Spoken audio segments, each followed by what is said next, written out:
para los que hasta ahora están entrando hasta ahora están entrando a la sociedad. Nuestro fondo financiador es el apoyo que hace la farmacia, ¿cierto? La industria farmacéutica para todas las actividades académicas y sobre todo el apoyo a los residentes. Soy un fiel creyente de ustedes, me encanta la docencia, me encanta estar en este espacio con ustedes. Vamos a empezar el espacio con nuestro Ateneo, que está a cargo de la Universidad de los Andes, donde ellos proponen el caso, que está muy interesante, y responde la Universidad Javeriana. Me gustaría, de una vez para que vayamos respondiendo esas preguntas a lo largo del Ateneo, que miremos el caso desde el punto de vista integral. Ojalá analicemos todos los sistemas que hacen parte del desarrollo del niño, toda la parte por sistemas, para tener una mayor integración de la respuesta hacia el caso, no solamente el aspecto biológico, que es muy importante y es un caso que se presenta y que a todos en nuestras urgencias, en nuestros hospitales, estamos como siempre como atentos a estos casos, sino también pues otros aspectos que pues hacen parte como de la vida de un niño. Entonces doy inicio y le doy la palabra a los residentes de la Universidad de los Andes.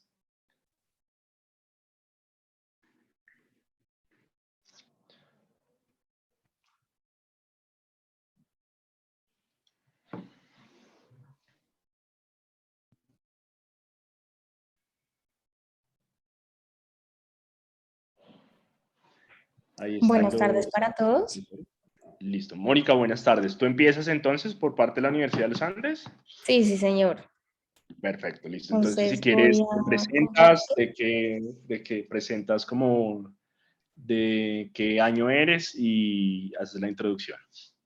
Sí, señor.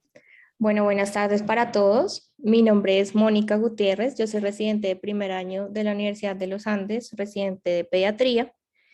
El día de hoy a la Universidad de los Andes le tocó proponer el caso del primer Ateneo que se va a realizar de este año, en el 2022.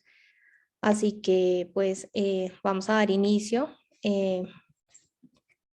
Principalmente vamos a empezar con la presentación del caso clínico por parte de la Universidad de los Andes. Posterior a esto daremos un espacio para la revisión que realizará, la respuesta que realizará la Universidad Javeriana.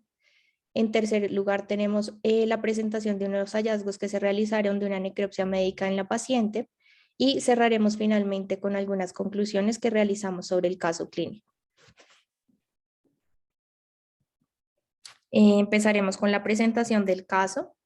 Tenemos una paciente de sexo femenino con 13 años de edad, quien procede de la vereda de Doima, La Mesa, Cundinamarca, quien consulta el 3 de noviembre del año 2021 en compañía de su madrastra. La paciente viene remitida de La Mesa para valoración multidisciplinaria por síndrome constitucional y sepsis de origen pulmonar. Ella consultó el 20 de octubre del 2021 a consulta externa en La Mesa por pérdida de peso, astenia, adinamia, aparición de ganglios cervicales en donde descartaron patología tiroidea y diabetes mellitus.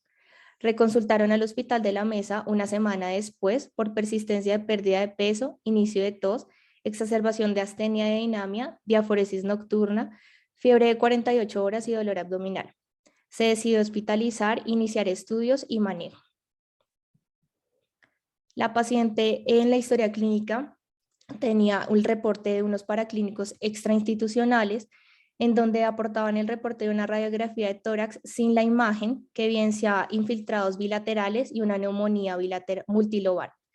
2 días previos se le había tomado un antígeno de COVID, el cual había resultado negativo, y reportaban una ecografía abdominal con únicos hallazgos positivos de líquido libre en fondo de saco. Este es el reporte del hemograma que traía la paciente, en donde cabe resaltar la linfopenia que presentaba, la anemia severa que presentaba también. Las plaquetas en este momento estaban dentro de límites normales. Ante la sospecha de una neumonía multilobar, se decidió inicio de manejo con ceftriaxona y con claritromicina.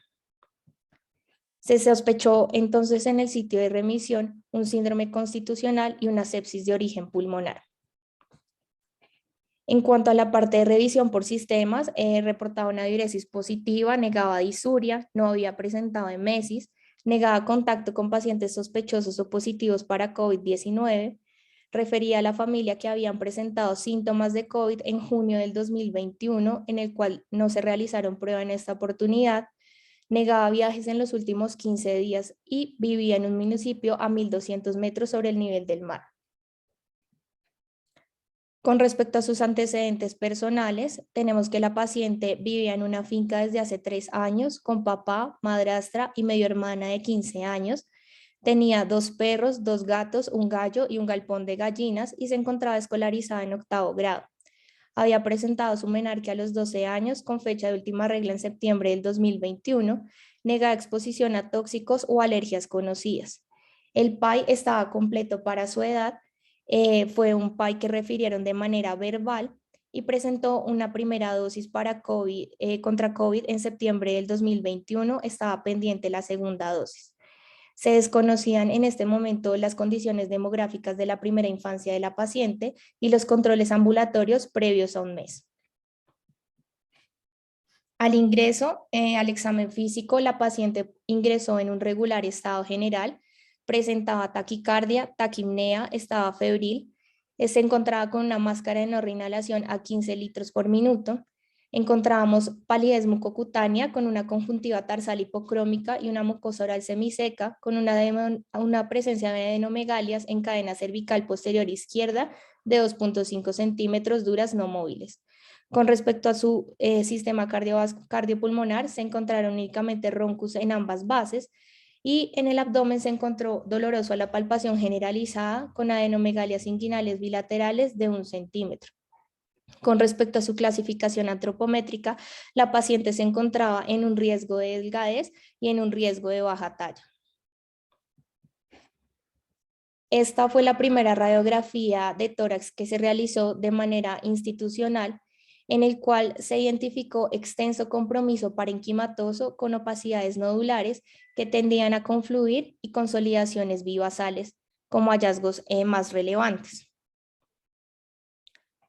El hemograma que se le tomó, el primer hemograma que se le tomó de manera institucional, pues reportó una leucopenia, una linfopenia, una anemia severa microcítica, tenía también ya trombocitopenia y un ácido láctico que estaba elevado.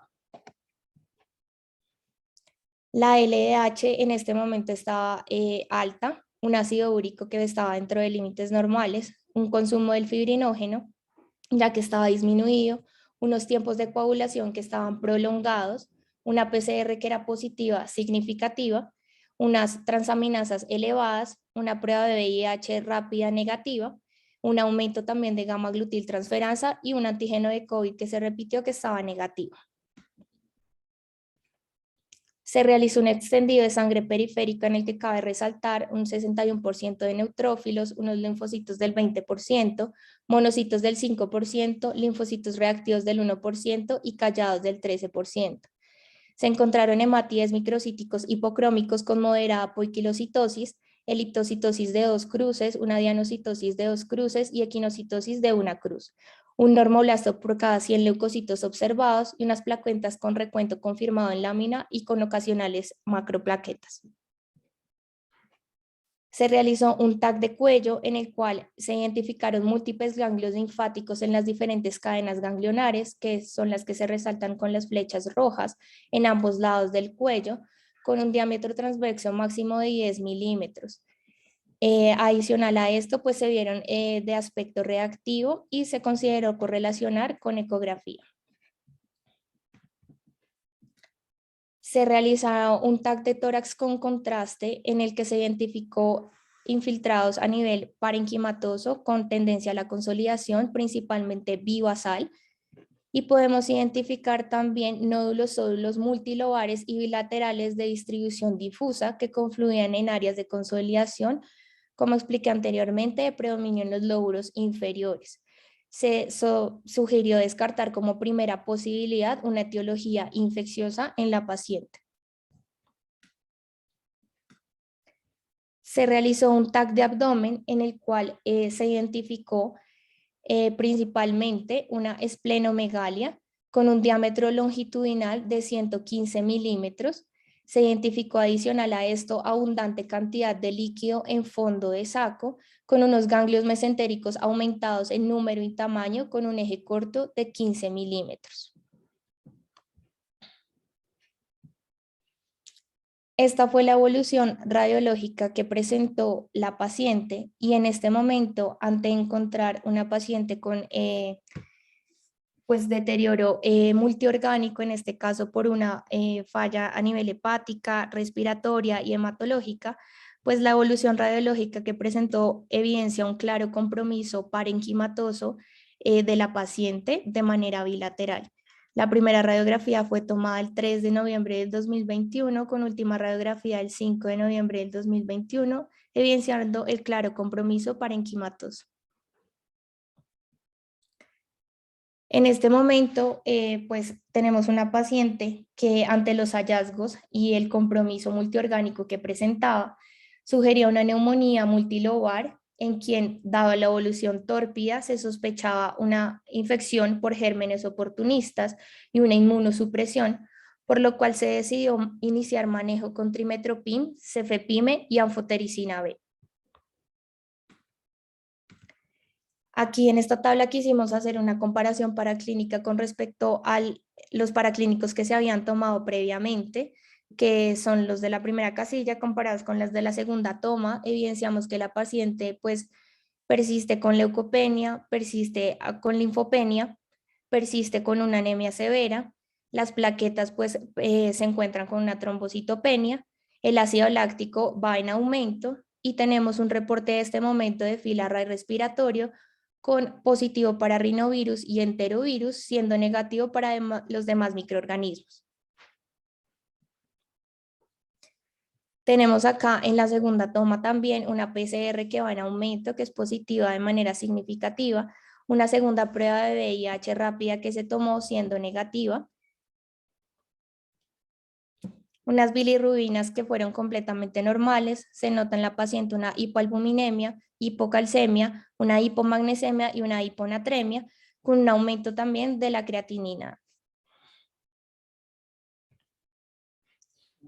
Presenta a la paciente una troponina negativa con un aumento importante en los triglicéridos, una inmunoglobulina G que se reporta alta para sus valores de referencia y una inmunoglobulina M que se reporta en el límite inferior. Tenemos acá un consumo del complemento con una disminución del C3 y un C4 que está en el límite inferior. A las 24 horas tenemos una evolución muy tórpida con un compromiso multiorgánico severo con shock refractario. A las 36 horas del ingreso, la paciente presenta un gram de secreción traqueal con cocos gram positivos y ante la posibilidad de una coinfección por Staphylococcus aureus se decide adicionar manejo con vancomicina. A las 50 horas del ingreso, la paciente presenta una hemorragia alveolar masiva con un paro cardiorrespiratorio, una hipoxemia refractaria, un shock vasopléjico que no responde a catecolaminas y fallece.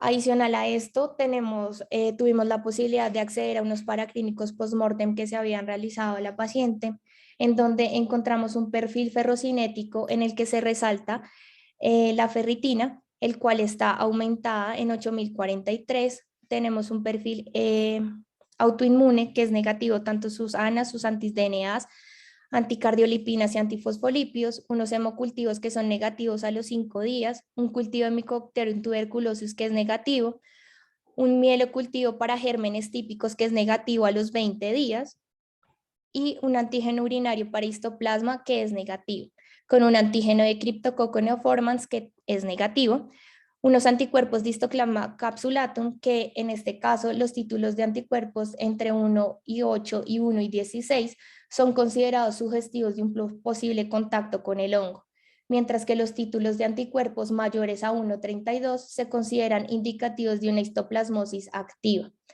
Por lo tanto, la paciente tenía un reporte de 1 en 512. Por otra parte, la prueba de gel de Arga permite identificar las bandas de precipitado, que en este caso se pueden identificar tanto bandas H y bandas M, que pueden corresponder al reconocimiento de anticuerpos específicos contra tales antígenos presentes en el suero en los pacientes con histoplasmosis. En esta paciente se identificaron las bandas M. y un reporte para galactomanano, el cual es negativo. Muchas gracias. Entonces, pues en este momento nos gustaría dar paso a la Universidad Javeriana para hablar un poco sobre pues este caso clínico.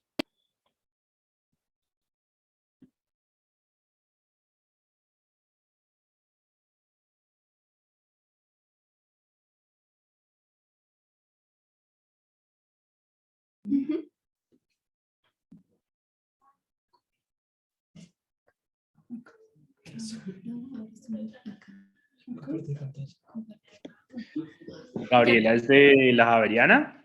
Sí, doctor, ¿cómo está? Estamos ¿Cómo ya estás? compartiendo la pantalla. Sí, mientras comparten de pronto algunos de sus compañeros, los doctores, que se quieran arriesgar a una sospecha diagnóstica o sindromática o comentar algo hasta ahora, también puede ser del manejo o qué harían diferente o qué creen ustedes que de pronto haría la diferencia tanto en el tratamiento para evitar un desenlace fatal.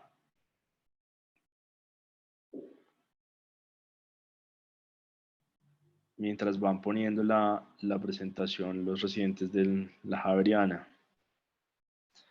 Arriésguense, tranquilos, pueden escribir, estamos todos aprendiendo, no hay problema. Qué pena, quería decir una cosa. Sigue, Mónica. Me hizo falta, estaba en la proyección, pero creo que no lo mencioné en voz alta, sino que a la paciente también se le realizó una punción lumbar, en la cual se le alcanzó a reportar unas glucosas y unas proteínas dentro de límites normales. Sin embargo, no se le realizó, no se le procesó un citoquímico. Okay. Y se le realizó también un aspirado de médula ósea, principalmente en la que se descartó malignidad. Porque ustedes piensan en algo maligno, podemos orientarlo un poquito hacia allá y hacen la biopsia médula ósea. O sea, ¿qué les llama la atención de pensar en alguna malignidad? Hablando, por ejemplo, que acabamos de pasar el mes internacional de cáncer infantil y que el cáncer está ahorita en tercera causa de morbimortalidad en menores de 5 años. Entonces, eso quiere decir que nuestros servicios, tanto desde pediatría primaria como urgencias, ¿cierto? Tenemos que estar en la mente ese algoritmo de pensar en malignidad. Pero ustedes, ¿por qué pensaron en hacer una biopsia? Hola, buenas tardes. Mi nombre es Natalia Becerra. Bueno, yo considero que en el cuadro de la paciente inicialmente, que era un motivo de consulta, pérdida de peso, que además se encontraron adenopatías, evidentemente una pérdida de peso y astenia y adinamia, pues todos estos síntomas constitucionales no deben pasarnos por alto en el momento de considerar una neoplasia. Debemos siempre descartar lo más desde lo que debemos manejar de forma urgente y que realmente requiere una atención prioritaria y especializada, y ya después desglosarlo para considerar otro tipo de causas de pérdida de peso que de pronto pues requerirían una atención no tan emergente como en este caso. Es importante también, pues más adelante, digamos que no es del enfoque inicial de la paciente solamente con anamnesis, sino más adelante también pensar en el compromiso de la línea blanca, pues de la linfopenia que tenía la paciente también. Entonces, pues yo creo que había varias razones para considerar algo neoplásico. Ok, listo, sí. Listo, adelante, los doctores de la Javeriana. Bienvenidos.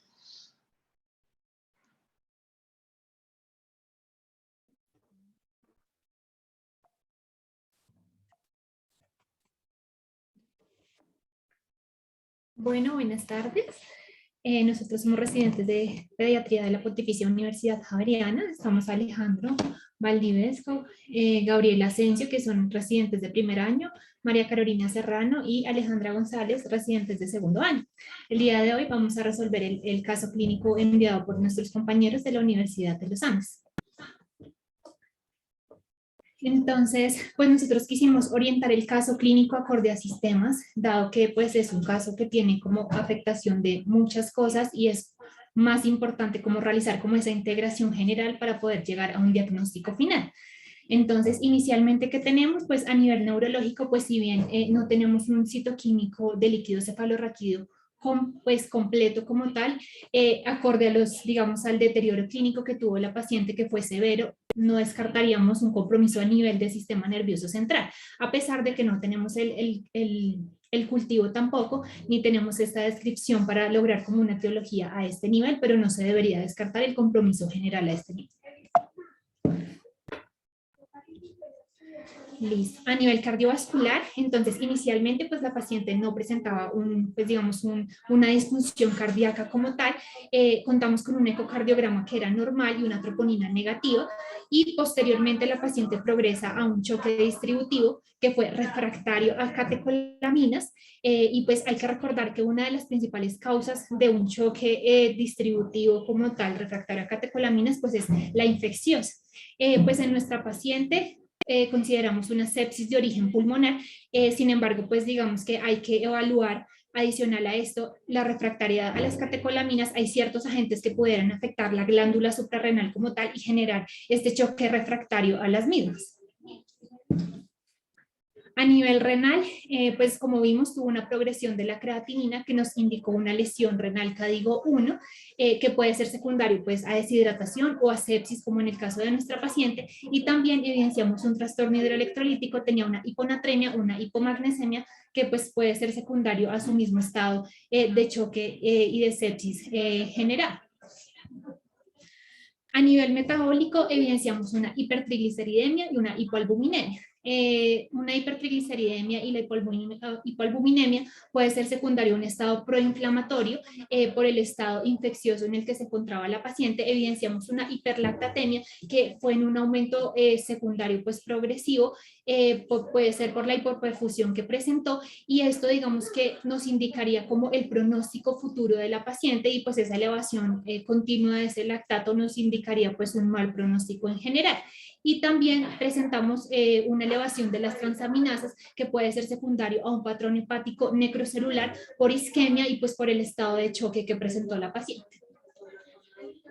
A nivel hematológico, entonces, pues este es como uno de los sistemas principales que tenemos que tener en cuenta porque tenía varios hallazgos que son de suma importancia. Entonces, inicialmente tenemos una anemia microcítica hipocrómica, si bien no tenemos el ancho de distribución eritrocitaria, ni tenemos el porcentaje de reticulocitos para saber si es regenerativa, heterogénea u homogénea, podemos considerar que es una anemia multifactorial, pues digamos que antes del cuadro clínico también la presentaba. Adicional a eso podría ser carencial o secundario pues a su estado inflamatorio actual o una enfermedad crónica que pudo tener antes del estado pues, que presentó y del deterioro clínico de la paciente. Tenemos un descenso plaquetario que si bien no es una trombocitopenia porque nunca tuvo un recuento menor a 100.000, ese descenso tan brusco nos podría, digamos que indicar alguna alteración que pudiera ser secundario a un síndrome hemofagocítico o a su misma coagulación intravascular diseminada.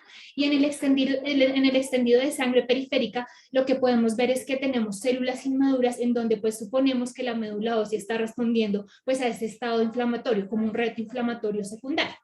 Y evidenciamos adicional un fibrinógeno que estaba en descenso por hiperfibrinolisis y no nos mostraban el PTT, pero sí teníamos un PT que estaba prolongado, probablemente por una disfunción hepática, pues versus infecciosa, y pues también nos haría pensar en una coagulación intravascular diseminada. Entonces, con todos estos hallazgos, pues nuestra principal, digamos, sospecha a este nivel era un síndrome hemofagocítico secundario.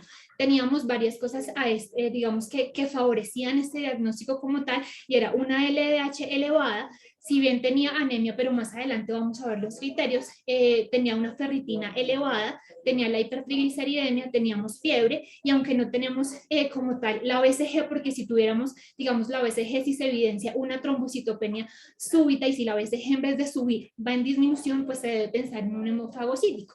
Y adicional a eso, pues no nos mencionaron la biopsia del aspirado de médula ósea, pero ahí también podríamos tener el diagnóstico. Y por eso vamos a hacer referencia como tal a los criterios de un síndrome hemofagocítico secundario.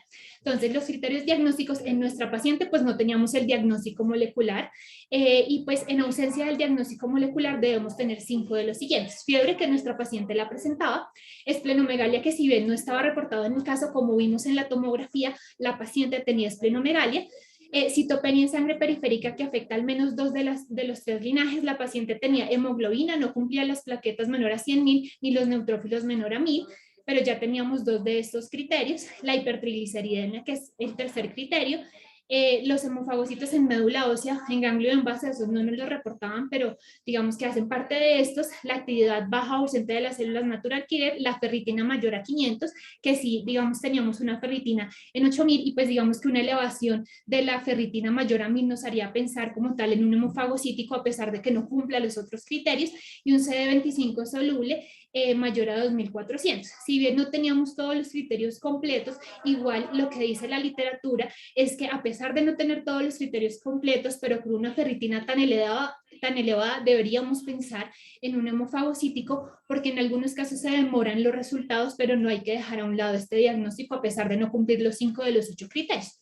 Y adicionalmente ellos nos mencionan otros, digamos, hallazgos clínicos y laboratorios adicionales para sospechar como tal un síndrome hemofagocítico, que es los pues, síntomas cerebromeningios, aumento de los nódulos linfáticos, ictericia, edema, alteración de la función hepática, hipoproteinemia, hiponatremia, un aumento del HDL o VLL, un aspirado de médula ósea seriado en el líquido cefalorraquídeo, pleocitosis, células mononucleares o hiperproteinorraquia, que nos equivocamos ahí, qué pena, una biopsia hepática que evidenciara cambios de hepatitis crónica.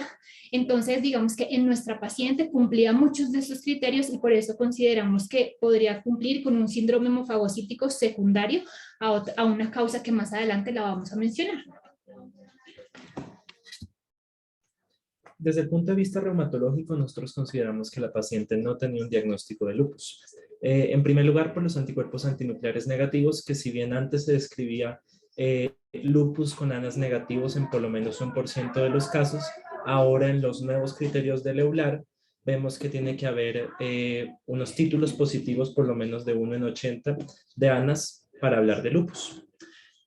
Adicionalmente, teníamos unos anticuerpos anticardiolipinas IG16, GLPML y una IgM 0.4 que descartaba síndrome antifosfolípidos.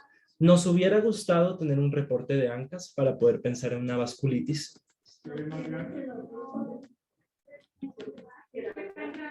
Y desde el punto de vista inmunológico teníamos unas inmunoglobulinas normales que si bien fueron tomadas durante un episodio infeccioso, una sepsis, podrían estar falsamente elevadas o normales, por lo cual consideramos que no había mayor valor diagnóstico de estas inmunoglobulinas en medio del contexto de la sepsis. Nos llamó mucho la atención que teníamos una paciente previamente sana, sin antecedentes de infecciones recurrentes, que a pesar de eso pareció haber cursado con una fungemia invasiva. Revisando el tema de las inmunodeficiencias primarias y los patógenos involucrados, encontramos a los hongos como una causa común, sobre todo en las inmunodeficiencias combinadas, en las que hay afectación de las líneas celulares T y B, específicamente infecciones por Aspergillus, por Cándida, por Histoplasma y Cryptococcus. Tenemos otros aspectos de la historia clínica de la paciente que nos ayudan a tener esta sospecha diagnóstica. En primer lugar, no todas las inmunodeficiencias primarias empiezan a una temprana edad. De hecho, se describe un subtipo de inmunodeficiencias primarias de presentación tardía, el cual bien pudo haber sido el caso de nuestro paciente. Por otro lado, tenemos 2 pruebas rápidas negativas para VIH que descartan la presencia de esta infección, lo cual nos haría pensar en otro tipo de inmunodeficiencias celulares en nuestra paciente. Por otro lado, tenemos una mala respuesta al tratamiento fungiestático. Recordemos que la mayor parte de los antifúngicos tienen un mecanismo fungiestático, por lo cual los pacientes que reciben este tratamiento deben tener una buena inmunidad celular para poder responder bien al tratamiento. Podemos ver entonces que la activación de la inmunidad celular junto con la respuesta innata es necesaria para el control de la histoplasmosis, que pues en este caso es lo que estamos sospechando. Nos hubiera gustado también tener un aspirado de médula ósea, ya que el aspirado de médula ósea nos podría haber ayudado a cuantificar la población de linfocitos T, ver sus características y de pronto diagnosticar una inmunodeficiencia combinada de tipo una inmunodeficiencia combinada.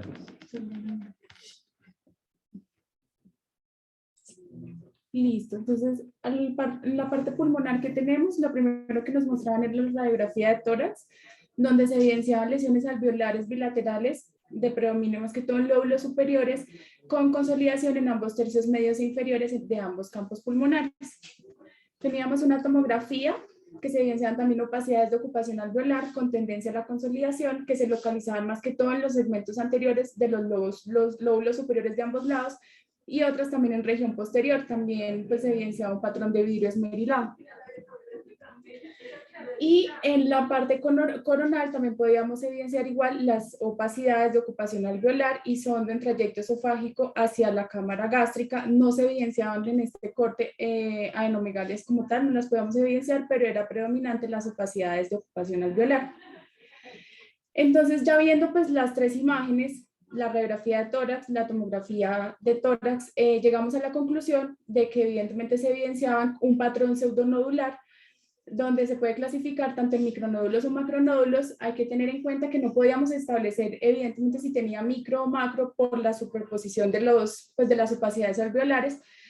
Pues teníamos un patrón como tal pseudonodular. En ambos, tanto los micros como los macros, sugieren más que todo un proceso infeccioso, ya sea fúngico o sea bacteriano.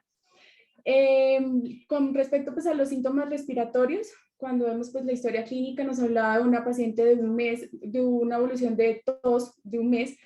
Entonces, pues en ese caso teníamos un FilmArray donde teníamos un diagnóstico, un rinoenterovirus, un COVID-19 descartado. Incluso a la paciente pues, se le sospechó un aspergillus, ya teníamos un galactobacillus negativo y un cultivo para Mycobacterium tuberculosis. Algo que queríamos resaltar acá es que de todas maneras, si el cultivo para Mycobacterium haya salido negativo, pues no nos habla como tal de si tenía la infección o no, porque no es lo más frecuente y pues no es pues, el diagnóstico o el gol estándar. Con respecto a las lesiones alveolares difusas bilaterales, también encontramos que eran sugestivas más que todo infecciones oportunistas, asociadas también pues, a micronódulos o macronódulos que son sugestivas de una infección diseminada oportunista, que es lo más frecuente. También pues la paciente hizo una falla respiratoria, fue rápida, fue progresiva. Si bien pues lo único que teníamos en el FilmArray era un rino entero, pero lo único que se ha descubierto que una de las cepas del enterovirus es el D68, que es como la más frecuente o la más grave, y COVID-19 pues que fue descartado.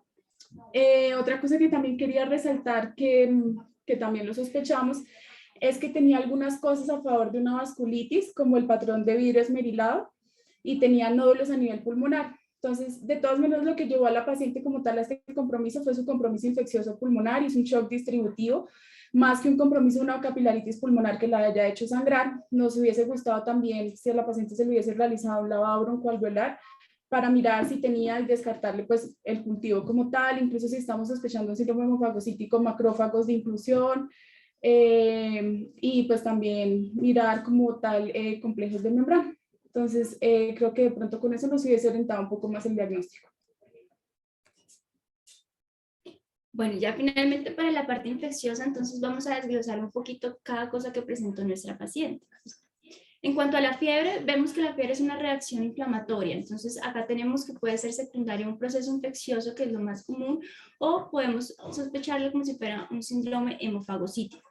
En cuanto a las adenopatías que presentó, vemos que la paciente tenía adenopatías cervicales e inguinales. Entonces acá tenemos que enfocar diferentes etiologías infecciosas. Desde estas van citomegalovirus, virus de Epstein-Barr, e incluso poco frecuentes en cuanto a la población pediátrica. Sin embargo, somos un país también donde hay bastante tuberculosis, toxoplasmosis, entre otras causas como brucelosis, VIH y histoplasmosis. En nuestra paciente lo que vimos es que tenía 2 pruebas rápidas de VIH negativas, tiene un cultivo de tuberculosis, pero sí también nos gustaría saber ese cultivo de qué es, si es de sangre, le hicieron también en médula ósea, en qué sitios más le hicieron ese cultivo de tuberculosis. Y adicionalmente la parte de histoplasmosis, si bien nos lo nombraron en cuanto a la fijación de complemento y a la inmunodifusión, lo vamos a desglosar un poquito más adelante. En cuanto a las infecciones virales, también en esta época estamos con bastante rinovirus y adenovirus, y rinovirus, enterovirus, adenovirus, influenza también. Entonces podríamos hacer un caso de una ira inusitada más que todo por influenza. En rinovirus ya lo habían nombrado, una cepa específicamente que está generando más que todo este tipo de cuadros respiratorios agudos.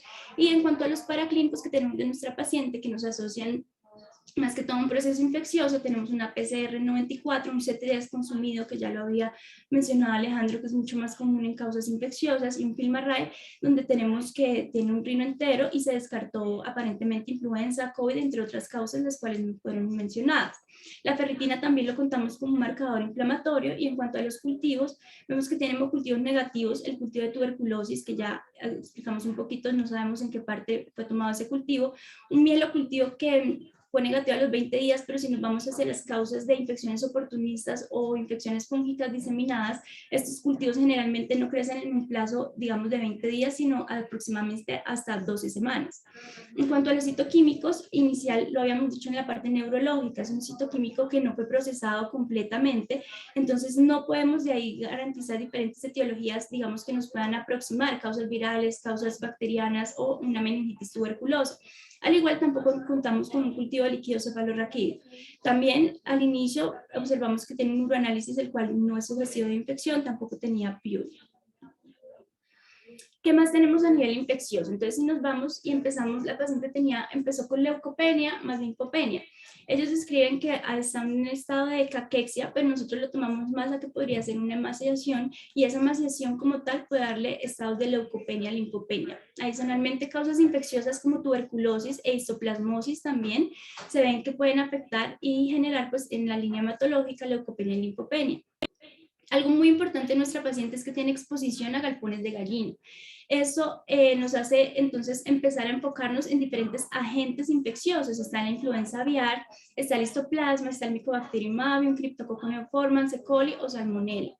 En cuanto a los diferentes pruebas que se le hicieron, pues VIH negativo, tiene antígeno de superficie para hepatitis B negativo, hepatitis C negativo, un antígeno de COVID negativo con un film que también no nos reportan que tenga COVID, un rino entero positivo, el antígeno urinario de histoplasma es negativo, y en lo que vemos es que se aumenta mucho más la sensibilidad de los pacientes que son inmunocompetentes, como suponemos al parecer que era nuestra paciente.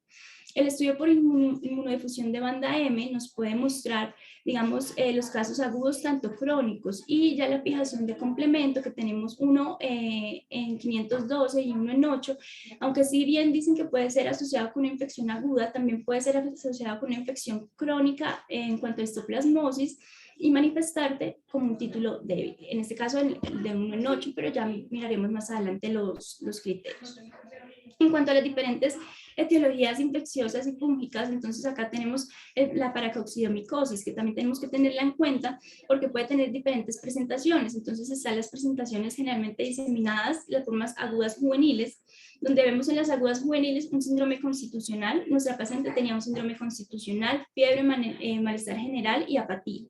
En cuanto a la forma adulta crónica, entonces acá lo que vemos más que todo es una presentación linfonodular pulmonar hepatoesplénica, más que todo afectación de piel, mucosas, el sistema reticuloendotelial, riñones, huesos y sistema nervioso central.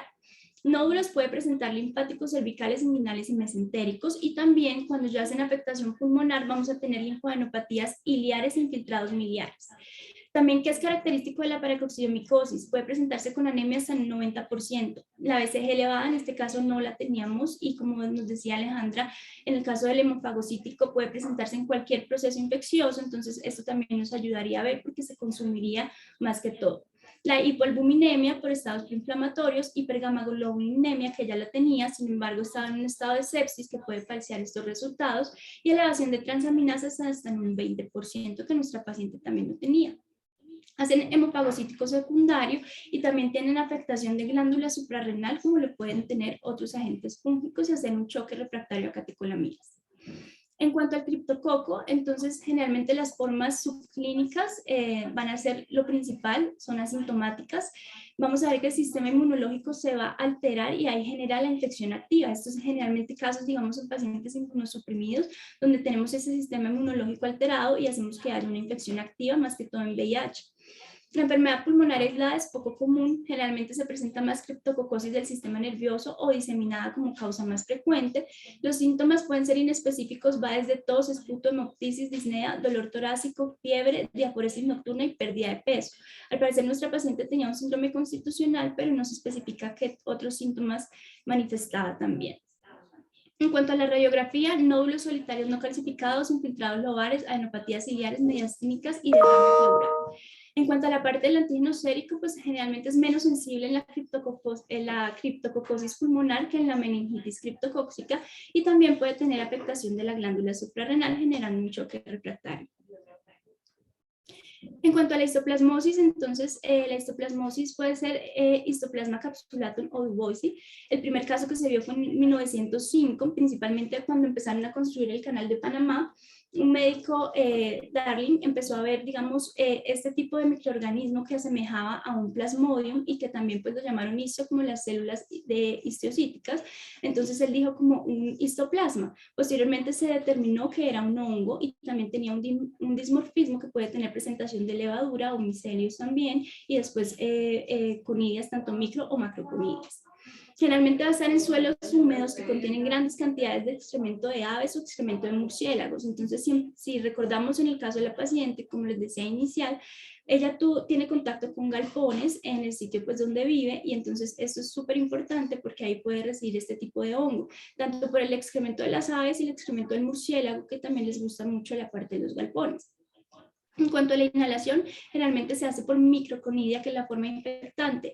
Al permitir tener, digamos, un tamaño demasiado pequeño, entonces puede afectar los bronquiolos terminales, y acá se va a afectar los macrófagos, y estos macrófagos van a formarse como tal la parte de la levadura.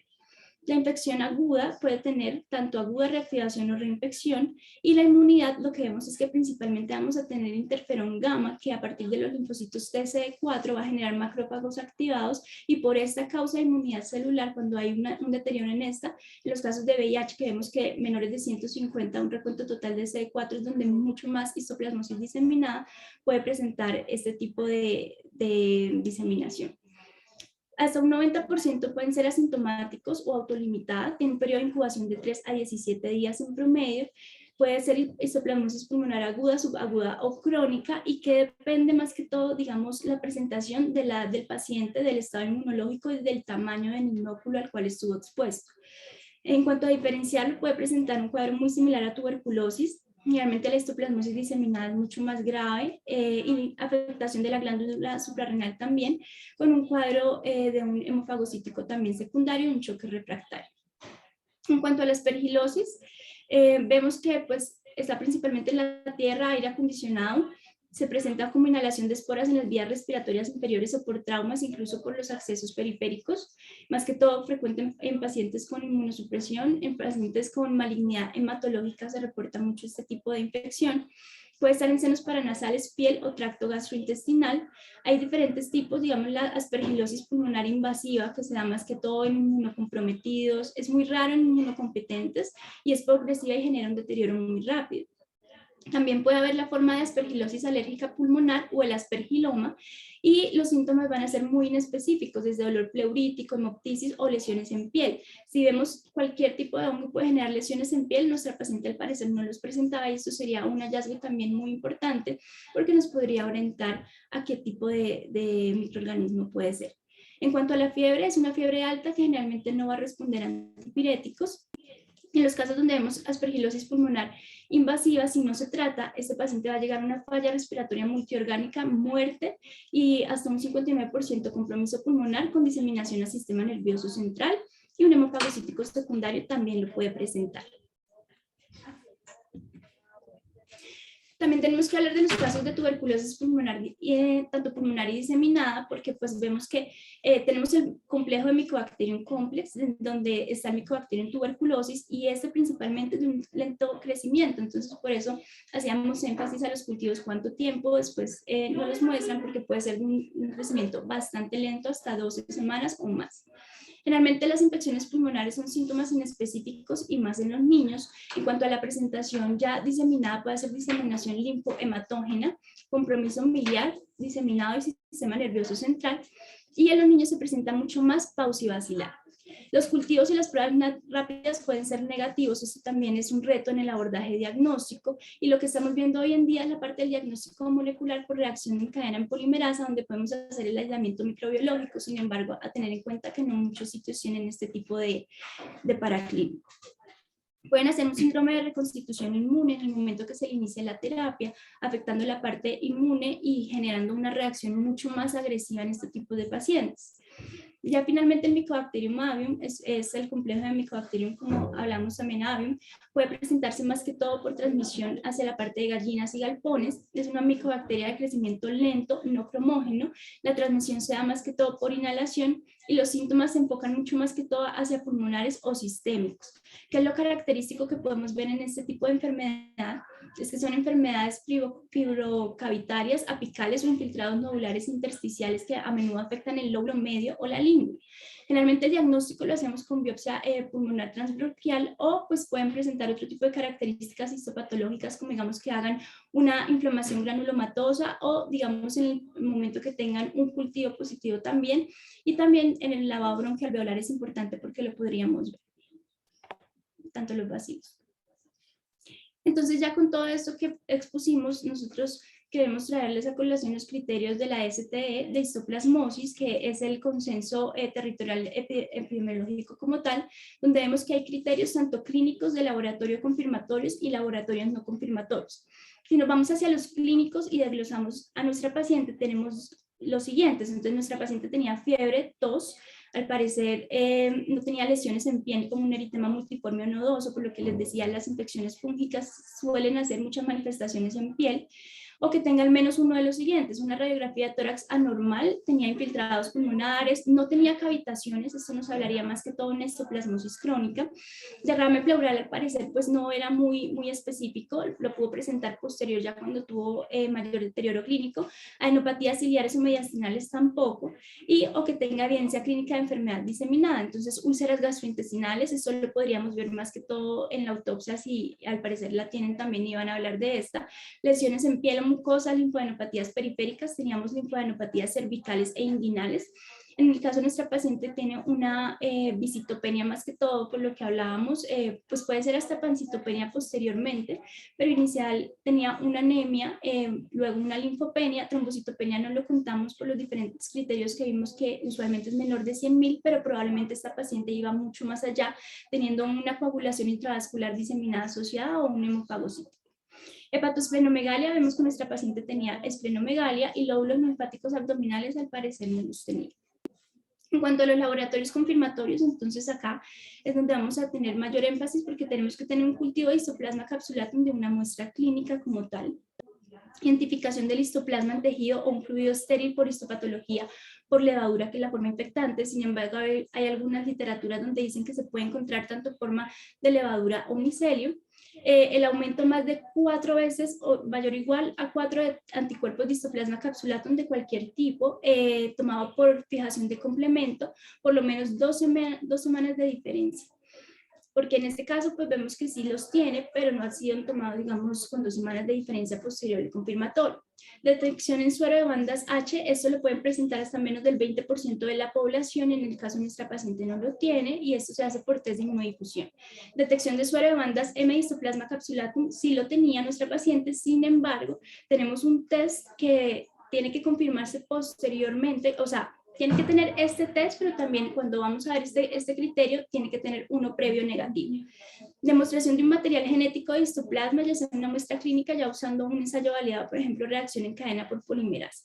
Y nos vamos hacia lo que son los laboratorios no confirmatorios, que acá es donde nosotros consideramos que nuestra paciente cumple como tal los criterios. Tenemos identificación de levaduras de histoplasma en tejidos o fluidos estériles por citopatología al parecer no lo tenemos, no nos mostraron la parte del mielograma y la cytometría de flujo también, y la parte de detección o suero en líquido cefalorraquídeo o anticuerpos para histoplasma capsulatum por fijación de complemento con títulos mayores a 1 en 32, este es el que tiene nuestra paciente, más sumando los clínicos, o detección en suero de banda histoplasma capsulatum por test de anticuerpos de inmunodifusión sin que tenga un test previo negativo, ya cumpliendo los 2 de los laboratorios no confirmados. Entonces, si hacemos un resumen y nos enfocamos en nuestra paciente, digamos que haya tenido una infección diseminada por histoplasma, podemos tener las diferentes afectaciones a nivel de los sistemas, digamos, oftalmológico, ya puede cursar con uveitis, cambios atrópicos de la retina, pérdida de la visión. Entonces, usualmente cuando se sospechen este tipo de etiologías fúngicas, es ideal que haya una valoración por oftalmología. Otra cosa que nos llama la atención es que la paciente presentó un deterioro muy grave, muy severo. No sabemos si tuvo afectación del sistema nervioso central, porque usualmente cuando hay histoplasma diseminado lo pueden hacer hasta en un 20% y no contamos con un citoquímico o un cultivo de líquido cefalorraquídeo completo. A nivel cardíaco ya vimos que no tenía ni siembras en cuanto al ecocardiograma, no tenía disfunción cardíaca, posteriormente la hace ya cuando entra en un estado mucho más severo. A nivel renal y adrenal tenemos una paciente que tiene un choque refractario a catecolaminas, que principalmente los agentes que hacen afectación de glándula suprarrenal van hacia lo fúngico, entre estos paracoccidiomicosis y histoplasmosis son uno de los que más hacen este tipo de afectación. A nivel gastrointestinal pueden cursar con masas, con úlceras, con adenopatías, que pues probablemente lo podríamos ver en la autopsia. A nivel hepático, por todo el estado inflamatorio que tiene y puede desarrollar un síndrome hemofagocítico secundario, hace un patrón necrótico y esto nos puede llevar a la alteración de las transaminasas. Entre otros que podríamos tener, digamos, en la piel, la hiperpigmentación que les decía, pueden cursar con un eritema polimorfo, pero en el caso de nuestra paciente no lo refiere. A nivel hematológico puede cursar con pancitopenia, el histoplasma le gusta mucho médula ósea, puede tener viscitopenia, un hemofagocítico secundario y una coagulación intravascular diseminada, que en este caso para que nuestra paciente lo cumpliese tendría que tener algunos criterios específicos como el dímero D alterado, tendría que tener tanto el PT como el PTT alterado, y tendría que tener también una trombocitopenia menor de 100.000, indicándonos un consumo que probablemente fue a lo que ella llegó ya al final. Y a nivel inmunológico, podríamos tener afectación inmunológica por la inmunidad celular, a lo cual nos referimos previamente, hacer una histoplasmosis diseminada. También nos llama la atención que, digamos, revisando la literatura, hay ciertas infecciones fúngicas que tienen requerimiento de una adecuada función humoral y celular para un tratamiento, y lo vemos más que todo en el caso de la anfotericina B. Ya con esto nuestros diagnósticos finales son una paciente que presentó una falla ventilatoria, un choque séptico refractario a catecolaminas, una infección respiratoria aguda grave, un caso probable de una infección fúngica diseminada con una histoplasmosis capsulatum diseminada, una paracoccidiomicosis diseminada también interrogada, aunque a esta no vemos que se le tomaron fijación de complemento o inmunodifusión. Un síndrome hemofagocítico secundario que más que todo puede ser causa infecciosa, pero no descartamos también malignidad porque es ideal que tenga una biopsia y una aspirado de médula ósea y pues no tenemos el reporte en nuestra paciente. Porque pueden presentar anemia, LDH elevada, ferritina elevada, hipertrigliceridemia y hiponatremia también. El síndrome constitucional, que también lo enfocamos como de causa infecciosa, pero no descartamos del todo la malignidad, y también nos llama mucho la atención la presentación de esta paciente tan severa que podemos sospechar una inmunodeficiencia combinada. Gracias. Muchas gracias.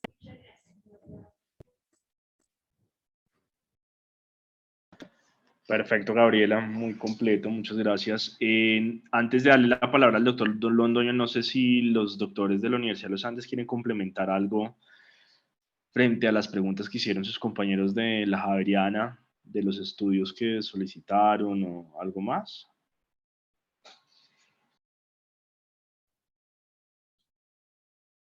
Hola, buenas tardes. Soy Catalina Jaime de los Andes. En relación a lo que mencionaron, tenemos por un lado el cultivo de micobacterias, es en esputo, fue negativo a los 27 días, ese era, digamos que el reporte. En cuanto a lo otro, no tenemos un citoquímico del líquido cefalorraquídeo, no se procesó. Y digamos que ese es el motivo por el que no lo contamos. Sin embargo, pues tiene unas proteínas y una glucosa normal que podrían, pues, que si bien no nos hace el diagnóstico y de acuerdo en que no lo podemos descartar, pero pues nos haría pensar que por ese lado estamos bien. Sin embargo, ya ahorita lo vamos a ver con el reporte de la autopsia. Y creo que eran esas las preguntas.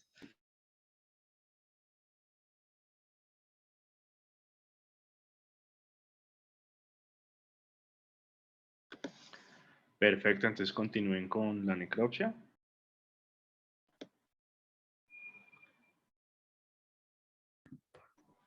¿Me escuchan aquí? Sí, señora. Listo. Entonces, vamos a hablar ahora de la necropsia clínica que se le realizó a la paciente y los hallazgos que se encontraron. Entonces, la paciente presentó pues una disfunción orgánica múltiple, la cual se vio representada en su sistema cardiovascular por focos inflamatorios crónicos con un derrame pericárdico moderado. En su sistema respiratorio presentó un edema pulmonar, una hemorragia pulmonar masiva, con presencia de denso infiltrado polimorfonuclear de tipo neutrófilos y una hemorragia con focal formación de granulomas que no fueron edificantes. En el sistema digestivo se identificó material de úlcera, el sistema nervioso central se reportó un parénquima cerebral con extensos cambios por hemorragia, el riñón tenía unos glomérulos íntegros con una atrofia tubular con expansión del parénquima a expensas de fibrosis, infiltrado inflamatorio, ocasionales polimorfonucleares con presencia de histocitos espumosos. En su sistema linfático se vio representado por ganglios linfáticos con folículos prominentes, centros germinales conservados. Se apreciaba expansión del área interfolicular y paracortical con una hemorragia subcapsular y a nivel interfolicular se evidenciaba focal proliferación vascular. Cabe resaltar que en cada sistema mencionado se evidenciaron abundantes estructuras de tipo micótico, tipo levaduras en el interior del histocito a nivel intracelular. Esta imagen verde que se ve al lado derecho de la pantalla, la que se muestra con una flecha verde, es una tinción de Gromor y de Grocot, que es una tinción especial que se utiliza para la identificación de hongos y bacterias, en este caso para la identificación especialmente más sensible para histoplasmosis. Y lo que se menciona con la flecha negra es principalmente la identificación de estructuras de tipo levadura a nivel intracelular. La siguiente imagen es una tinción de hematocilina de eosina, en donde también cabe resaltar la aparición de levaduras intracelulares. Es como este conglomerado que estoy señalando con la punta del láser, si lo pueden ver. Tenemos adicionalmente las imágenes de patología del mielograma, en las que se demuestran un síndrome hemofagocítico con las siguientes características. En la primera imagen podemos ver un macrófago con un eritrocito en su citoplasma. En la segunda imagen se logra caracterizar un macrófago con granulocitos y eritrocitos en su citoplasma. La tercera imagen puede evidenciar la fagocitosis de un linfocito. Y la cuarta imagen logra evidenciar un macrófago con hemofagocitosis.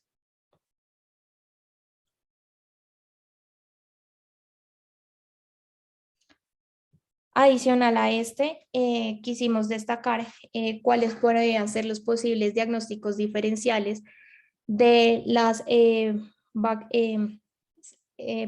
hongos, de los microorganismos intracelulares que se pueden identificar. En este caso tenemos los Blastocystis dermatidis, principalmente el factor ambiental que se puede encontrar es que se pueden ver a través en zonas húmedas o de materia orgánica en descomposición como maderas y hojas. La clínica principalmente va a evidenciar lesiones en la boca y la nariz de tipo úlceras, que era algo que pues no refería a la historia clínica de nuestra paciente, ni tampoco pues lo presentaba, y pueden verse lesiones también diseminadas que pueden afectar piel y hueso.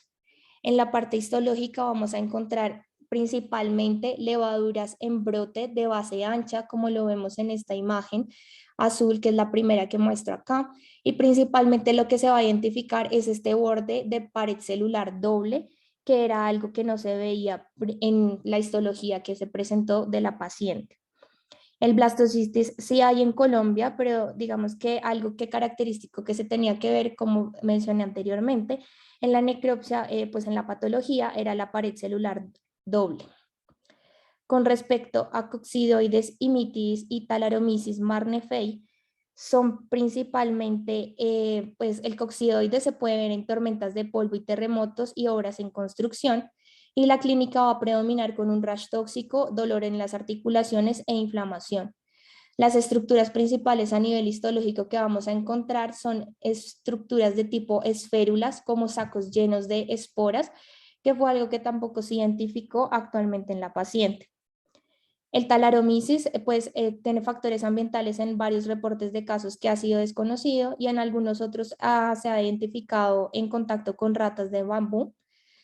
Tiene mayor prevalencia en pacientes con VIH y pues se van a tener lesiones en piel que van a asemejar al molusco contagioso. La parte histológica vamos a ver artroconidias intramacrofagocíticas, como estas estructuras que vemos acá en la tercera imagen representada en la tabla. Tenemos en este caso que tanto coxoides y Thalassomiasis no hay en Colombia. Con respecto al Cryptococcus neoformans, pues en este caso existe la posibilidad por las palomas, principalmente que es un factor ambiental, pájaros también se han identificado y eucaliptos. Es muy extraño, aunque usualmente pues se va a presentar en pacientes inmunosuprimidos y va a ser más frecuente alteraciones a nivel del sistema nervioso central, aunque puede afectar cualquier órgano. En este caso cabe resaltar pues que la tinción de tinta china se va pues a tincionar todas las células excepto la cápsula y también la identificación se va a dar principalmente en tinciones de Muscari mayor. Tenemos acá pues igual que el antígeno de criptococo que presentaba nuestra paciente era negativo. Con respecto a paracoxoides, el paracoxoides sí se ha identificado en Colombia. También pues hay factores ambientales de personas que proceden o que son de Brasil, con nichos ambientales pues que también se han reportado de zonas desconocidas y algunos reportes muy escasos de zonas rurales. La clínica principalmente va a dar con lesiones en piel, mucosas, el sistema retículo endotelial y alteraciones a nivel de la glándula adrenal. Vamos a encontrar acá que el paracoxoides nos va a identificar, son levaduras típicas en forma de timón de barco, como la imagen que estamos representando acá, que fue otra imagen que tampoco se vio de manera característica en la histología de la paciente. Y por último, como estructuras micóticas intracelulares, podemos encontrar el Histoplasma capsulatum, que lo vamos a encontrar en suelos húmedos con excremento de gallinas, que pues era un factor ambiental que encontramos en nuestra paciente, aves, murciélagos y algunos nutrientes que van a favorecer pues el crecimiento. Tenemos compromiso a nivel pulmonar, a nivel de piel, del sistema nervioso central y ganglionar, y pues son levaduras intracelulares que vamos a encontrar que fue lo que se identificó en la coloración de Gromorhea de la paciente y de hematocilina de eosina. Con respecto al diagnóstico de histoplasmosis, pues tenemos acá la sensibilidad, el porcentaje de los verdaderos positivos. Entonces, vamos a identificar que las pruebas van a darse tanto para enfermedades diseminadas con una sensibilidad diferente que para enfermedades la enfermedad únicamente pulmonar. Tenemos acá que la prueba de antígeno puede darse en verdaderos positivos en un 92%. Cabe resaltar que el antígeno que tenía nuestra paciente a nivel urinario era negativo, sin embargo, pues la sensibilidad no da un 100%, por eso todavía tenemos un 8% de falsos negativos. Hubiera sido esencial tomar una segunda muestra en nuestra paciente, sin embargo, pues dado la evolución clínica que presentó, no fue posible. Un cultivo puede darnos un 85% de sensibilidad de una enfermedad diseminada, la anatomía patológica un 43% y la inmunodifusión y la fijación de complemento un 71%. Entonces, cabe resaltar que la fijación de complemento que se relacionó con la paciente fue de 1 en 512 y en la inmunodifusión se encontraron en el gel de agar la presencia de bandas M que fueron expuestos anteriormente en el caso. Tenemos acá entonces un caso probado de histoplasmosis que se va a dar con un aislamiento de hongo en el cultivo y un caso probable que cumpla estos criterios que van a ser unos anticuerpos por fijación de complemento elevado a 4 veces a los títulos, mayor de 1 en 32 y la paciente lo tenía en 1 en 512. Va a tener también una inmunodeficiencia en gel de agar con la presencia de bandas M que van a estar presentes en el 75% de los pacientes con histoplasmosis aguda y nuestra paciente las tenía identificadas y la exposición ambiental como lo expusimos anteriormente, el galpón de gallinas. Con respecto al síndrome hemofagocítico, consideramos que probablemente la causa de fallecimiento de la paciente fue un síndrome fagocítico secundario a una histoplasmosis. Cabe resaltar que el síndrome hemofagocítico va a producir un defecto en la destrucción de las células diana por los linfocitos T citotóxicos, generando una activación de respuesta inmune exagerada, con una producción excesiva de citoquinas proinflamatorias, finalizando con infiltración a tejidos y la disfunción orgánica. Entonces podemos encontrar un síndrome hemofagocítico que va a ser primario, que va a ser por un trastorno genético compatible con linfocitosis hemofagocítica, y secundario, que es el que sospechamos que tenía nuestra paciente, debía cumplir al menos 5 de los siguientes 8 criterios. Fiebre, que era uno de los que cumplía, esplenomegalia, hipertrigliceridemia, que eran triglicéridos mayor a 265 miligramos en decilitros, o hipofirinogenemia menor de 150 miligramos sobre decilitros, hiperferrinitemia, que también pues lo tenía mayor de 500, y como evidenciamos anteriormente, pues los hemofagocíticos que se evidenciaron en el mielograma. También se pueden ver hemofagocitos en vaso, en el hígado o nódulos linfáticos. Entonces, estos serían nuestros 5 criterios que cumpliría nuestra paciente para sospechar un síndrome hemofagocítico secundario, en este caso, a una histoplasmosis. Esto sería como tal nuestra parte, pues, ya final de las conclusiones. Sin embargo, no sé si de pronto alguien tenga alguna pregunta, o el doctor Londoño en este momento que nos quiera de pronto hacer alguna aporte adicional. Muchas gracias.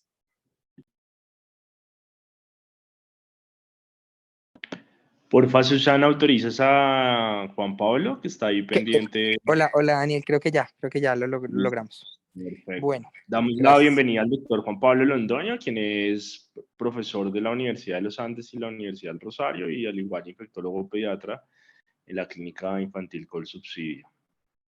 Gracias, Daniel. Bueno, entonces, digamos que la discusión ha sido bastante extensa. La Universidad Javeriana hizo una exposición bastante completa y detallada de todos los diagnósticos diferenciales posibles en este caso. Pero sí querían pues hacer como varias aclaraciones de cosas importantes que tal vez quedaron en el aire y se dijeron.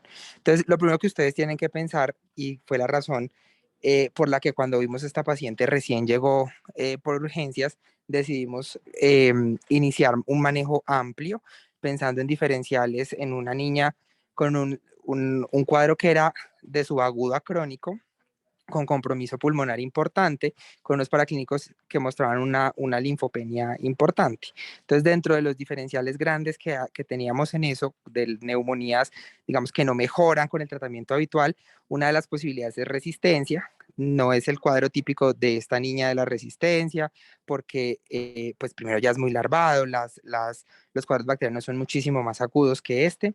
Los segundos son gérmenes diferentes, o sea, a los bacterianos, entre ellos tuberculosis, hongos, y por hongos también me refiero a neumocistis, ante el factor de riesgo tan importante que tenía de linfopenia. Si ustedes ven las dosis de trimmetoprim con las que se arrancó en ella, son dosis para neumocistis. Y pensando precisamente en etiología fúngica desde un inicio, nosotros le arrancamos la anfotericina B. Y aquí quiero hacer una aclaración de algo que se dijo mal dentro de la presentación. La anfotericina B no es fungistático, es fungicida. ¿Listo? Y eso es lo que uno espera ponerle a un paciente inmunosuprimido que sospeche un hongo. ¿Listo? Por eso se le arrancó, diferente al fluconazol, que sí es fungistático. Y cubriendo las posibilidades digamos que de resistencia de los genomes más frecuentes, FPIME fue la opción a la que se acudió.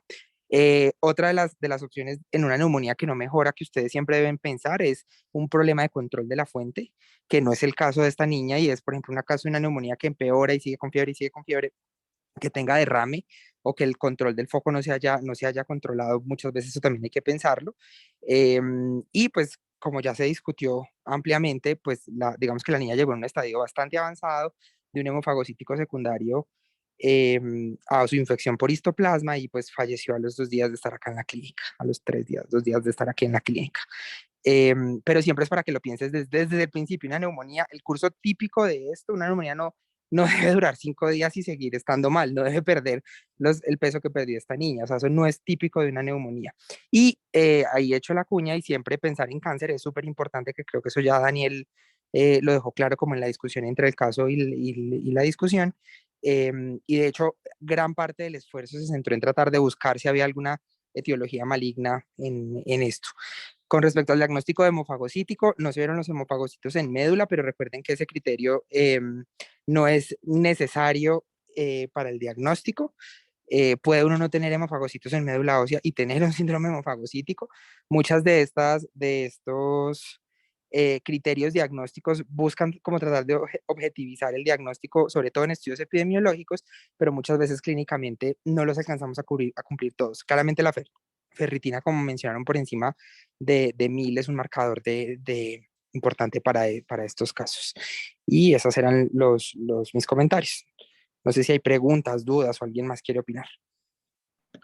Se abre el panel para las preguntas. No sé si de pronto alguno de los residentes o también Juan Pablo nos puede decir qué harían diferente. Siempre pensamos en retrospectiva y miramos el desenlace, es un desenlace fatal, y que se lleven el mensaje, y recalco lo que decía Juan Pablo, no es un curso normal de una neumonía, ni siquiera de una sepsis por neumonía.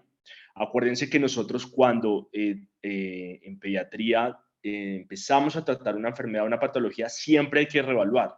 Siempre tengan eso en cuenta, mirar a las 24 horas, ¿cierto? Cómo ha sido la respuesta tanto clínica como paraclínica y sobre todo los datos los dan los pacientes. Acuérdense lo otro, de la paciente llegó desde el comienzo remitida con sospecha de sepsis de origen pulmonar. Y hay algo muy importante, y eso incluso estuvo trabajando cuidado intensivo hace un par de años, en la hora de oro en sepsis. Si ustedes diagnostican la sepsis o lo tienen dentro de su algoritmo diagnóstico en la primera hora, actúen como tal, inicien todo el manejo intensivo, incluso si el paciente cumple criterios, mándelo a cuidado intensivo. Como decía una profesora de nosotros, la doctora Bresciani, las unidades de cuidado intensivo se hicieron para prevenir desenlaces fatales, no cuando el niño ya está malo o cuando el niño ya está boqueando o cuando ya el niño tiene un choque refractario resistente a catecolaminas. Entonces, siempre desde que estén pensando en sepsis, piensen esa hora y actúen como tal. Entonces, con base en eso, ¿qué harían diferente o qué sugerirían diferente o qué sugieren para que cuando nos lleguen los próximos casos tenerlo presente? Las doctoras de los Andes, de pronto que nos complementen un poquito que tuvieron al paciente, según lo que tengo entendido. Doctor La Toro. doctora Olguita quiere complementar algo. Sí, es muy importante. Quiero felicitar al grupo de la Universidad de los Andes y de la Javeriana. Realmente este no es un caso que uno diga qué caso tan fácil. Realmente es un caso que por eso con las residentes de los Andes, cuando ellas me dijeron, yo les dije, me parece muy importante que presentemos este tipo de cáncer, pero que, este tipo de casos, pero que vayamos más allá de eso. Esta niña es una niña adolescente de 13 años y es muy importante para los pediatras en formación, porque fíjense que cuando ya le llega uno a un hospital en una condición irreversible, es muy poco lo que podemos realmente hacer. Esta paciente fallece en 48 horas, en 50 horas, o sea, en 2 días a su llegada, llega ya en un momento que no nos es posible pues realmente hacer mucho por la paciente, pero que exige de un equipo interdisciplinario. Fíjense, aquí está el infectólogo, el oncólogo, está por supuesto cuidado intensivo, está urgencias, y todos trabajando sobre la paciente para tratar de salvarle la vida. Aquí lo importante que yo les quiero llevar es que esta es una paciente que está en una ciudad pequeña, está en La Mesa, y la paciente consultó 15 días antes porque había perdido 13 kilos de peso, 15 kilos de peso.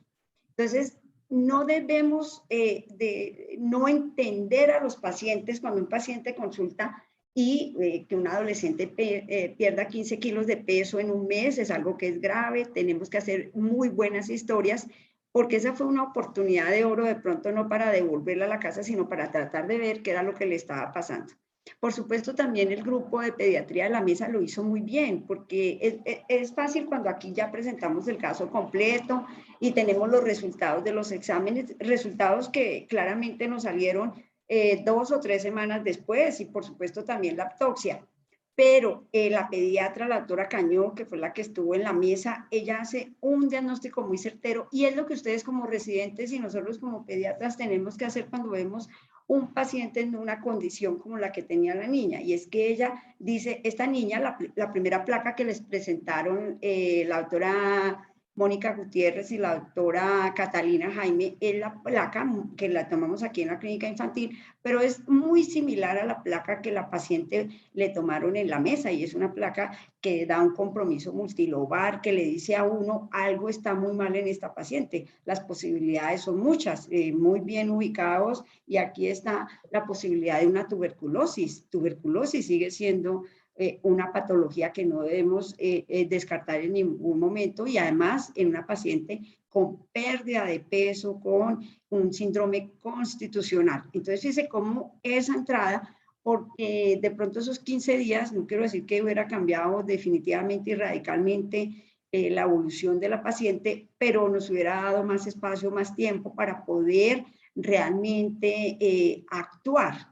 Uno de los residentes dijo, claro, cuando ya llega en esa condición es un momento refractario, ¿cierto? Entonces tenemos que tener en cuenta eso. La doctora Cañón de la Mesa, cuando ella la remite, ella claramente dice, tiene banderas rojas para cáncer. El doctor Gustavo Fajardo, debe ser uno de los residentes, él dice, sí, la paciente tenía compromiso de la línea blanca, de la línea roja, de las plaquetas, y por supuesto lo que dijo el doctor Daniel Toro, frente a la hora de oro. Claramente esta paciente estaba en un shock séptico, que teníamos un claro foco que era el pulmonar, pero no podíamos no pensar en otras cosas. El doctor Londoño nos acaba de decir cómo el enfoque inicial de esta paciente es para salvarle la vida, por supuesto. Entonces, pues se piensa en todo, ¿cierto? Y pues se le inicia anfotericina, se le inicia cefepime, vancomicina, porque es una paciente críticamente enferma, que tenemos como una posibilidad de mejorarla, pero siempre quiero que pensemos en el abordaje, porque claro, cuando ya analizamos un caso, y pues como en este, que ya le hicimos autopsia, que los exámenes salieron, no quiero que olviden ese enfoque inicial de los pacientes, que es el que permite que nosotros hagamos pues mejores diagnósticos y más oportunos. El doctor Londoño, yo quisiera preguntarle, porque al hacer el análisis de este caso, nosotros también dijimos, para que una paciente adolescente haga una histoplasmosis, doctor Londoño, ¿cuál debía ser su condición? Que no la pudimos comprobar, pero debía tener una condición especial porque algo hizo su organismo, o tenía su organismo, que hizo que ella pues realmente fuera invadida por la histoplasmosis. Doctor Londoño.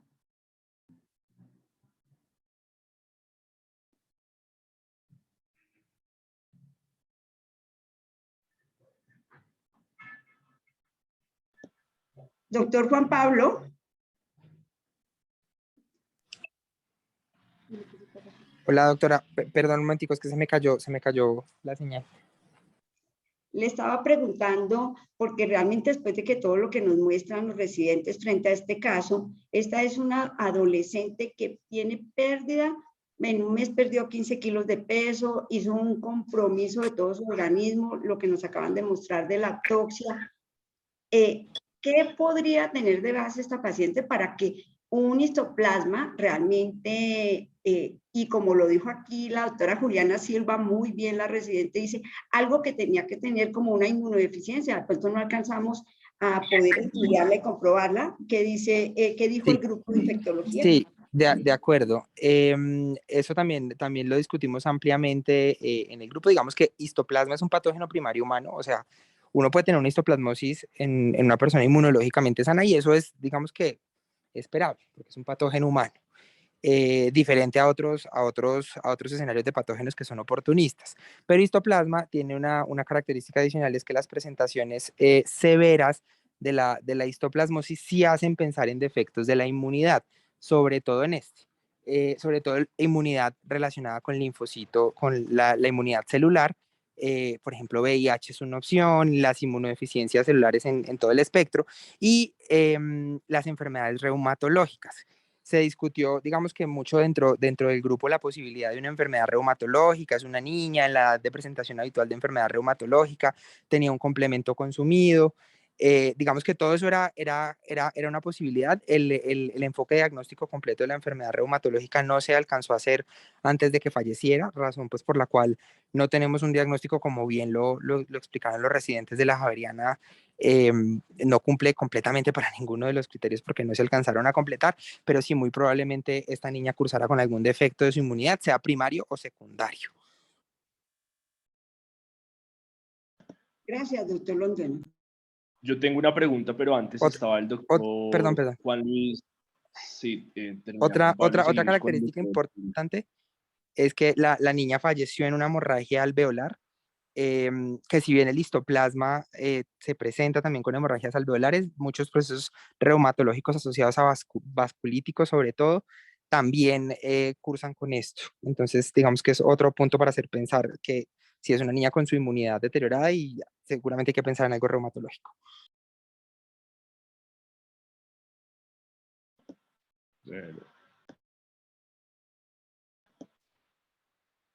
Perfecto, el doctor Juan Luis Figueroa tenía una pregunta. Tiene levantada la mano.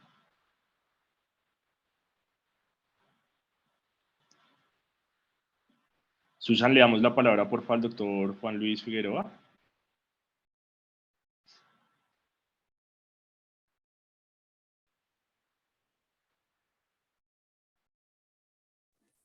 Aló. Sí, es que no podía entrar. No, simplemente muchas gracias por la palabra. Estaba pensando, pues tenía interés en comentar que parte de lo que sucedió con esta chiquita es la falta de una red más sólida en consulta externa para que se detecte más precozmente lo que decía Olguita, pues cualquier patología de alto riesgo y se remita oportunamente. Solamente quería comentar esto porque es una niña que estuvo avisando mucho tiempo que estaba enferma y de pronto en los primeros momentos no recibió la importancia que merecía su sintomatología y su pérdida de peso, etcétera. Pero de todas maneras, pues aprendemos mucho con esta presentación excelente y quiero felicitar a todos los residentes y espero que nos veamos pronto. Gracias.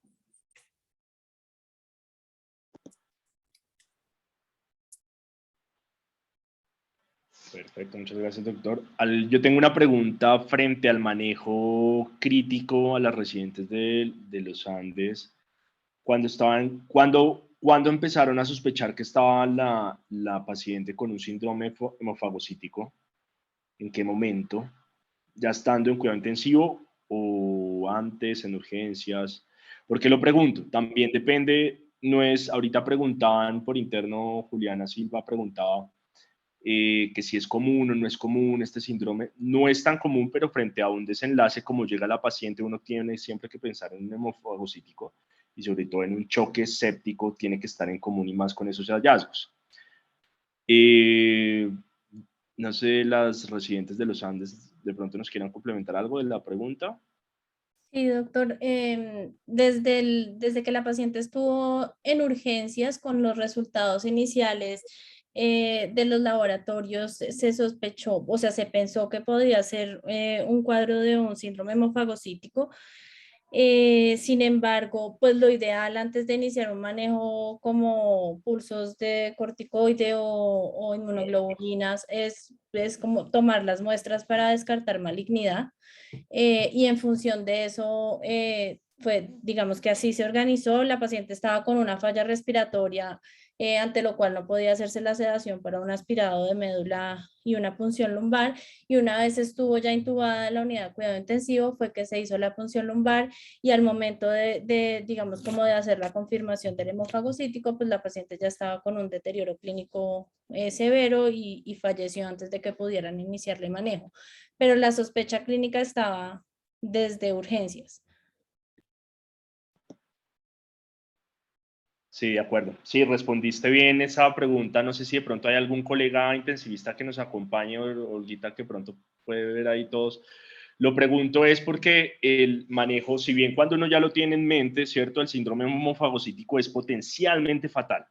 y en pediatría uno determina esos criterios de severidad también, como lo mencionaron, sobre todo con los marcadores. Acuérdense que la ferritina es un marcador muy sensible de un proceso inflamatorio y ante una tormenta de citoquinas que tenemos presente en esta patología, el tratamiento tiene que ser también muy agresivo a sabiendas que la mortalidad es muy alta y uno está jugando con el tiempo. Y lo que tú dijiste es muy importante, entonces uno empieza a decir, obviamente el paciente está muy crítico y pesaban muchas cosas que ya lo mencionaron, pero frente a iniciar los pulsos o no de dexametasona, ¿cierto? Evaluar eso.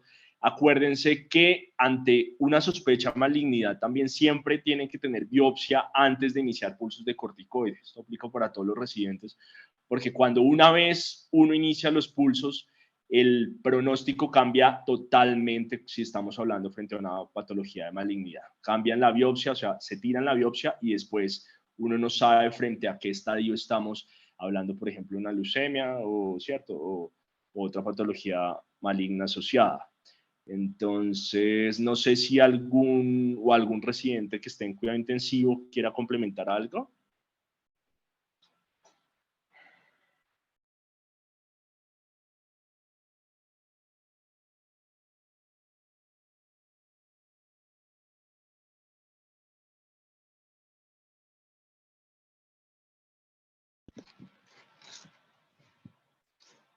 Bueno, damos muchas gracias a todos por su participación, a todos los doctores, colegas, a ustedes los residentes, muy buen trabajo, los felicito a la Universidad de los Andes y a la Universidad Javeriana por muy buen análisis de caso.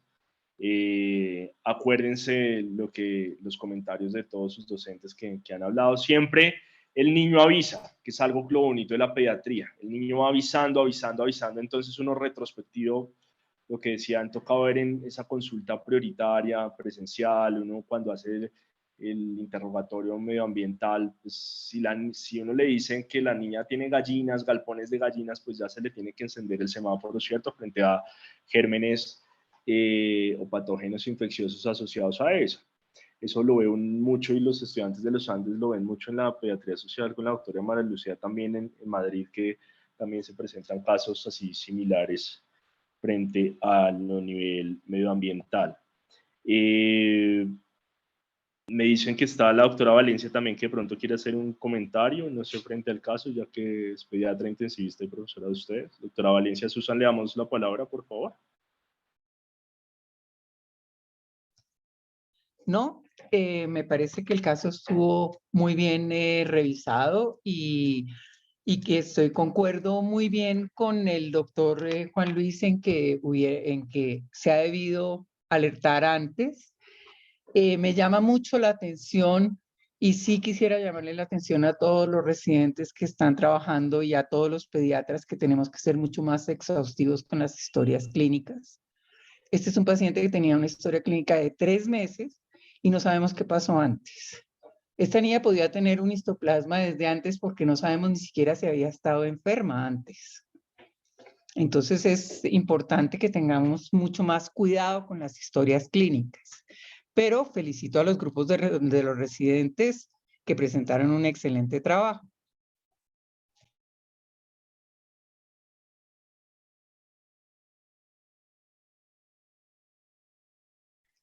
¿No me oyeron? Muchas gracias, doctora. Sí, señora. Muchas gracias, doctora. Muchas gracias, doctora.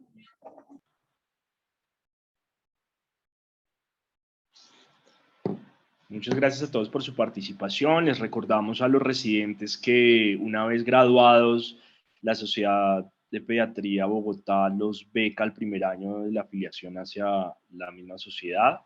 Damos gracias al fondo financiador, por eso ustedes ven los logos de los laboratorios, de algunos de los laboratorios que participan en ese fondo financiador y hacen que sea posible estos espacios académicos y que pronto también tengamos los cursos ya presenciales para provecho de los residentes y los pediatras. Damos gracias a la Universidad de los Andes, a la Universidad del Rosario, a la Universidad Javeriana también por prestarnos estos espacios académicos y el caso y la participación de los residentes que estuvieron involucrados. Los esperamos en nuestra próxima jornada, el próximo martes 22 de marzo con el tema Crianza, Instinto, Tradición o Innovación a cargo de nuestro Comité de Puericultura, donde contaremos con el doctor Francisco Leal Quevedo, pediatra, escritor de literatura infantil y juvenil, y modera la doctora María Alejandra García Cajiao, quien también es especialista en literatura infantil y pediatra también de la Sociedad de Pediatría. Muchas gracias por su participación. Estamos abiertos siempre a sus sugerencias. Cualquier cosa nos pueden escribir a nuestros correos. Este foro queda montado en la página de la sociedad, al igual que los diferentes espacios virtuales que hemos tenido para la capacitación y provecho de ustedes. Feliz tarde y feliz fin de semana. Muchas gracias, doctor. Gracias, que esté muy bien. Gracias a la Muchas gracias a todos. Muchas gracias.